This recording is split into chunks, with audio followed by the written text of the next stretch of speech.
هر کسی که اطاعت الله و رسولش بکند پس به تحقیق و هر آینه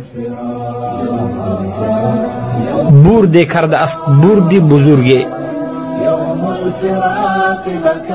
در حقیقت صادقترین کلام، راستترین کلام این کلام الله است و بهترین راه و منهج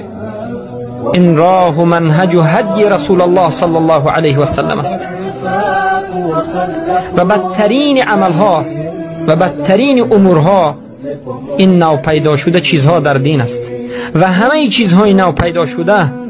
در دین در حقیقت این بدعت است و تمام بدعت ضلالت است